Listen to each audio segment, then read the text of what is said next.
Aleluia, glória a Deus, que a graça e a paz do Senhor Jesus seja sobre a sua vida.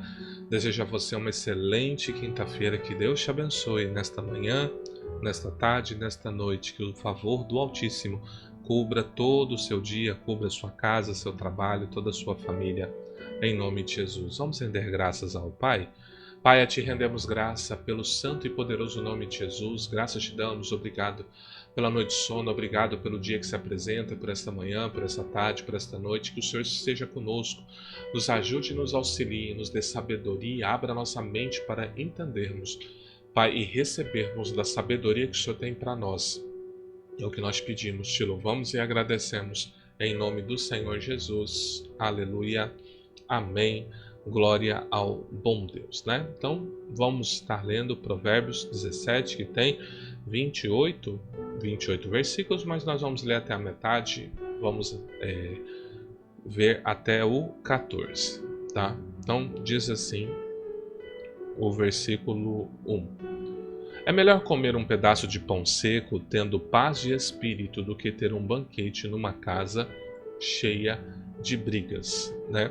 Então, assim, isso é, como se diz, é uma constatação, né? Às vezes você tem uma vida regalada, mas de manhã, de tarde e de noite é briga, né? É briga com todo mundo, porque o marido não presta atenção na mulher, a mulher não atende o marido, os filhos deixam a casa revirada, os cachorros faz, né, o seu xixi, o seu cocô em vários lugares. Então são várias as situações. Então, quando não há paz de espírito, né, a pessoa vai desejar, às vezes ela tem ali, né, um baita de um café da manhã, mas ela desejaria, às vezes, falar, olha, um café com leite aqui, um pedacinho e uma bolacha seria melhor do que eu ter esse banquete e não ter a paz, né? Então, que a gente possa valorizar. O seu lar tem paz? Você consegue comer em paz? Você consegue conviver em paz? Dê graças a Deus por isso. Se não, peça a Deus: Deus, muda a história e a realidade do meu lar, para que aqui deixe de ser um lugar de briga e se torne um lugar de paz, né? Como é IBCC, lugar de paz, amém? O escravo sábio mandará no filho que envergonhou o pai, e também receberá uma parte da herança. Então veja, nós tínhamos situações de escravidão, né? Quando a pessoa precisava pagar uma dívida, então ela trabalhava numa casa para que ele pudesse receber isso, ou ele era o pagamento dessa dívida, né? Mas mesmo assim o dono não poderia fazer o que ele quisesse com o escravo, tinha todo um regramento, né? Imagina, seria hoje o assalariado, digamos assim, a pessoa está ali trabalhando, cumprindo, assim como o empregador tem obrigações, pagar férias, 13º, assinar carteira, depositar FGTS, né? E o empregado tem ali, né, que cumprir as funções. Então aqui, o que eu posso trazer para mim? Assim, se eu trabalhar bem, se eu trabalhar com dedicação, se eu usar a sabedoria que Deus me deu, eu vou ter muita autoridade. Tem muitas casas aí que as secretárias do lar, elas falam com muito mais autoridade na vida dos filhos do que os próprios pais. Você já viu isso? Dá ordem mesmo, por quê? Porque ganhou um status de confiança, usou a sabedoria, soube usar as palavras, soube sempre serviu certinho, então ele ganhou um status de autoridade na casa. E se deixar uma herança, o dono dos bens vai falar assim: eu vou deixar para fulano também. Então, aprenda a ser dedicado nas coisas que você faz. Se você trabalha para os outros, seja dedicado. Já imaginou a sua sorte mudar porque você trabalhou bem e agiu com sabedoria? Olha que coisa linda, né? Então, use e receba da sabedoria que Deus tem te ensinado agora aí. O ouro e a prata são provados pelo fogo, mas é o Senhor Deus quem mostra o que as pessoas realmente são. Então, assim, nem sempre aqui, o ouro e a prata, eles são provados, né? Ou seja, quando eles estão no fogo, eles mudam seu estado, as impurezas saem, e aí o ourives, né, ele vai poder trabalhar para criar aquela peça, correto? Então, assim, da mesma forma, né, a gente também é trabalhado, né? A gente é moldado pelas circunstâncias da vida. A gente às vezes passa provas de fogo, mas assim, às vezes eu posso passar uma grande tribulação, mas isso não revelar o meu caráter. Mas Deus, Ele pode, através de uma prova, você em uma prova, revelar quem realmente eu sou. Às vezes uma pessoa, ela não é conhecida pela luta que ela passa, porque pela luta que ela passa ela é humilde, ela é toda obediente, aí vem uma grande vitória para ela e ela muda, fica soberba, fica orgulhosa. Então Deus usou uma situação para mostrar quem de fato é aquela pessoa, e é muito triste isso, né? Então nem sempre uma adversidade vai provar. Às vezes as pessoas falam aí, né? Ah, você conhece o amigo na adversidade. Não, tem muitas pessoas más que na adversidade te ajudam. Você entende? Normalmente você vai conhecer o amigo na hora boa. Conta pra ele que você comprou uma casa. Conta pra ele que você comprou um carro. Conta pra ele que você ganha 10 vezes mais que ele. Se o semblante dele não descair, se ele ficar feliz de verdade, ele vai olhar e falar: nossa, que bênção. Como você é bem-aventurado, que bênção. Aí você vai, ó, esse é amigo. Aí você vem porque é muito fácil. Quando você tá ruim, todo mundo quer te ajudar por dó. Mas e quando você tá na prosperidade? Quase ninguém se alega com a nossa prosperidade, entendeu? Então, é Deus que mostra quem realmente as pessoas são, tá? Os maus ouvem com atenção coisas más, e os mentirosos gostam de ouvir mentiras, né? Então, a gente tem que tomar muito cuidado, né? Por quê? Porque às vezes você está contando algo bom e a pessoa não se interessa, mas quando vem alguém e conta uma maldade, a pessoa: como é que é? Não, me fala isso aí. Você vê que a pessoa se interessou. Abra o olho, pode ser uma pessoa que ainda está num trabalhar de Deus muito longe ainda do que é o ideal para ela, né? E às vezes ela está se entregando às coisas más, da mesma forma que os mentirosos gostam de ouvir mentiras. Então tome cuidado, às vezes você está confiando em pessoas que são más, extremamente más, e são pessoas extremamente mentirosas também. Quem caçoa do pobre insulta a Deus, e o que o faz, e o que o fez. Quem se alegra com a desgraça dos outros será castigado. Entenda só, a gente não pode usar a autoridade que Deus nos deu para subjugar ninguém. A gente vê vídeos aí de pessoas falando assim: você é preto, você é pobre, você é um porteiro, A gente não pode fazer isso. Por quê? Porque insulta. Quem criou aquela pessoa foi Deus. Então, se ela está vivendo num cargo que eu julgo ser menor do que o meu, eu não tenho direito de insultar ela por causa disso. Tá? Então tome muito cuidado com isso. E se você fica, às vezes, tem uma pessoa aí você recebeu a notícia que a pessoa que te fez o mal sofreu o mal, você fica celebrando, você até paga jantar, paga para celebrar. Não, não, não, não, não, não, não, não, não, não. Você vai ser castigado, isso é zombaria.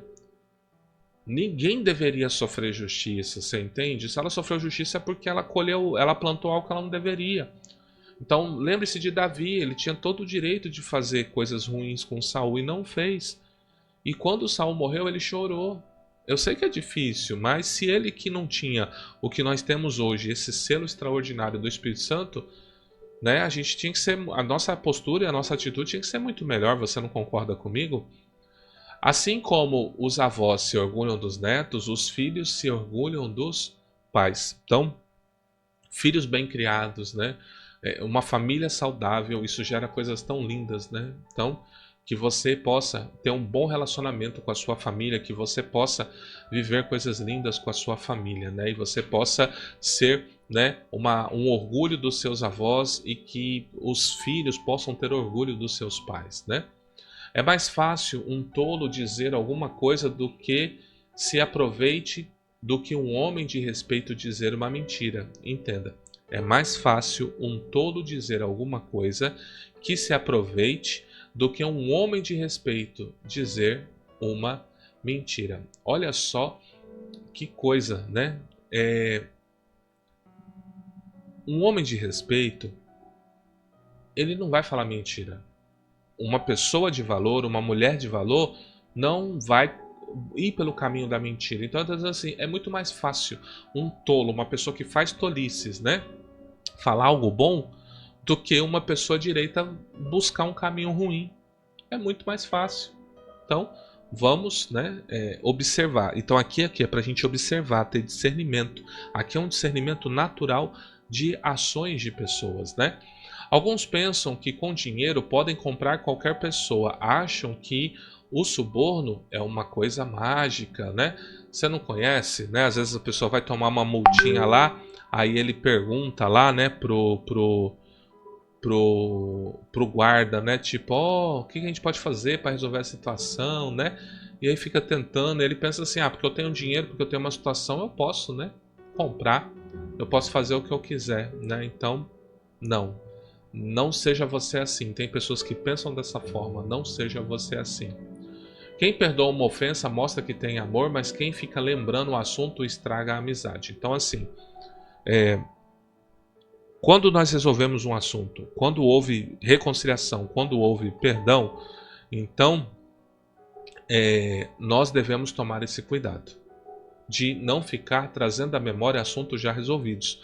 Cuidado, principalmente você mulher. Às vezes sentou, resolveu com o marido, aí teve uma situação difícil, fica lembrando dele de um trem que já está resolvido. O que está dizendo? Quem fica lembrando o assunto estraga a amizade. Quer destruir seu relacionamento? Quer destruir suas amizades? Fica lembrando de assunto já resolvido, já pacificado. Não faça isso. Se você fizer isso, você vai perder grandes amigos e você vai perder o seu relacionamento, tá? Quem tem juízo aprende mais com uma repreensão do que o tolo com 100 chicotadas. Ou seja, uma pessoa tola, ainda que ela seja severamente disciplinada, ela volta a fazer tolice. Já uma pessoa com juízo, quando ele recebe uma repreensão, ele extrai muitas lições. Então, quando você for repreendido, senta, respira. Talvez pareça humilhação no momento, mas respira bem, ouça bem, perceba o que está acontecendo. E eu creio que você vai, crescer no conhecimento do Senhor. As pessoas revoltadas estão sempre criando problemas, por isso a morte virá para elas como um mensageiro cruel. Tome cuidado. Às vezes a gente fica revoltado, né? Revoltado com o governo, revoltado com impostos, revoltado com os líderes, né? Líderes eclesiásticos, líderes daí fora.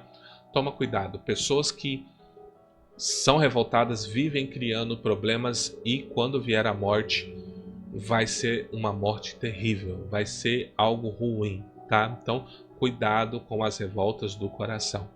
É melhor encontrar uma ursa da qual roubaram os filhotes do que um homem sem juízo ocupado com suas tolices. Ou seja, imagina uma ursa que roubou os filhotes. Então, quando ela encontrar alguém, ela pode achar que aquela pessoa está com a presa. Então, ela vai destroçar essa pessoa. Ele está dizendo o seguinte: é melhor você encontrar com ela do que você encontrar com uma pessoa que já não tem juízo e está ocupado e fazendo as suas tolices, né? Então, quando você encontra alguém que fala, sou matador, sou isso, sou aquilo, cuidado com essa pessoa, porque ela pode fazer algo muito terrível. Então a gente tem que ser esperto e tomar cuidado com as pessoas que nos roubam. Quem paga o bem com o mal não afastará o mal da sua casa. O que nós aprendemos, no Novo Testamento?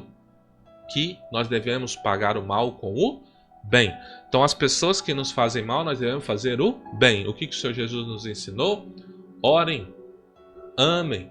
Por quem? Seus inimigos, quem te calunia, quem te persegue. Está falando, ore por essas pessoas, abençoe essas pessoas, fale bem dela. Por quê? Porque se você resolver retribuir a maldade, você vai ter. E olha o que fala aqui, ó, quem paga o bem com o mal. Então às vezes você recebe até um ato bom, mas você não aceita, é orgulhoso, tal, e vai lá e retribui. Então você trouxe algo muito terrível para sua casa e para sua família. O mundo espiritual ele não brinca, tá? Tome muito cuidado como você responde ações que vêm na sua vida. E para terminar, o começo de uma briga é como a primeira rachadura numa represa. É bom parar antes que a coisa piore. Imagine, aquela represa represando muita água, começa uma rachadura. A pressão da água vai aumentando, aumentando, aumentando até que rompe toda a estrutura e vai. Da mesma forma, é o começo de uma briga. Começa numa discussão, de repente começa no empurrão, de repente começa dando um soco e no final pode terminar com um esfaqueamento ou com um tiro. Ou seja, é uma rachadura crescendo. Então ele está dizendo, se a briga começar, pare. Mesmo que você não esteja errado, pare. Não, me desculpa, me perdoe. Eu já tive que fazer isso uma vez, eu estava certíssimo. E eu tive que falar, não, pelo amor de Deus, me perdoe, me perdoe, me perdoe. E a pessoa não queria desistir, mas acabou desistindo. Você entende? Por quê? Porque quando começa uma situação adversa, é bom parar antes que a coisa piore. Então, às vezes, como que eu vou receber livramento se eu não estou seguindo os conselhos de Deus? Deus está falando, não tem essa atitude, não tem essa postura. Eu vou lá e tenho essa postura, vou lá e tenho essa atitude. Então, pare antes que a briga piore, tá? Seja com amigos, seja no trabalho, seja com o cônjuge, seja com filhos. Não deixe que essa rachadura cresça e se torne um processo ou uma ação irreversível. E a água escoe e tudo que tiver na frente seja destruído, tá? Vigia com isso no nome do Senhor Jesus. Então, vamos orar ao Senhor, vamos falar com Deus e agradecê-lo. Pai, no nome do Senhor Jesus, a Ti rendemos graça. Obrigado, Senhor, por essa rica oportunidade de meditarmos e aprendermos mais. Obrigado pela sabedoria que o Senhor nos deu hoje, nos ensina para que a gente possa nos portar e agir de forma melhor e agradável. Muito obrigado, Pai.